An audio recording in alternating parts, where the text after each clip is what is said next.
Dumako naman tayo sa NAIA para kumustahin ang dagsa ng mga biyaherong pabalik mula sa kanilang mga probinsya.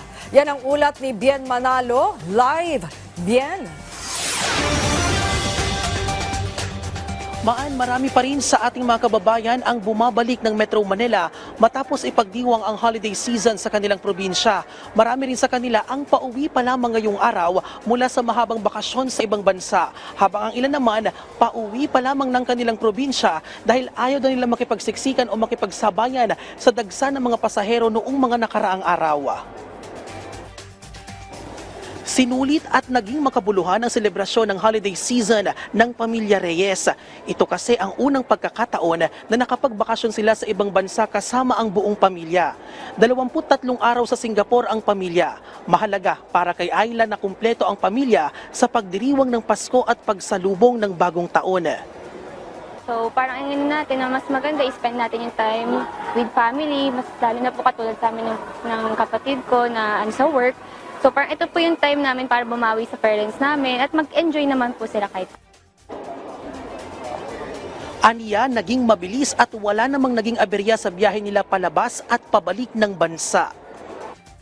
Ngayon nga po medyo mabilis na po kasi meron na yung e-gates naman po. Tapos naging mabilis naman po, maaga rin po yung arrival namin dito. Sana rin ngayong araw ang overseas Filipino worker na si Aling Merlinda.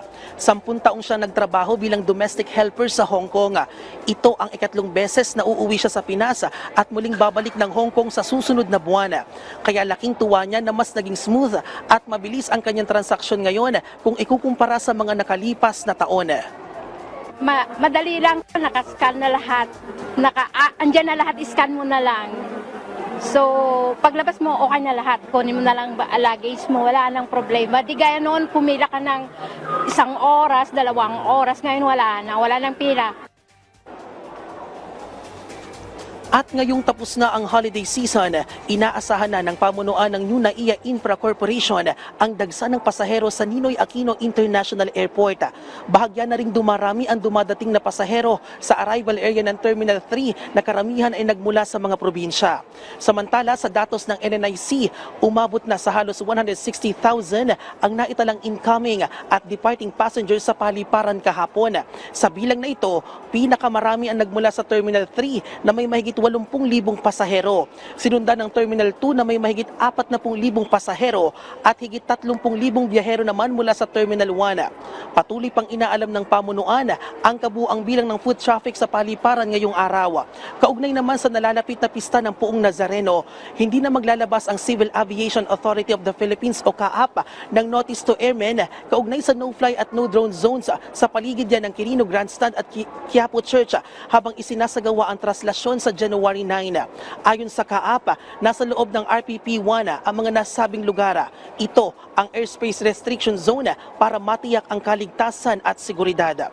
Ipinagbabawal dito ang parehong lateral at vertical flying sa loob ng 2 nautical mile radius at hanggang 5,500 feet mula sa Malacanang.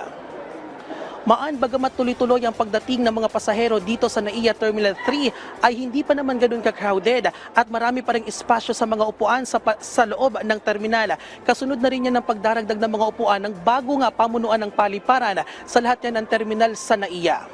At mula rito sa NAIA Terminal 3, balik sa iyo, Maan. Maraming salamat sa iyo, Bien Manalo.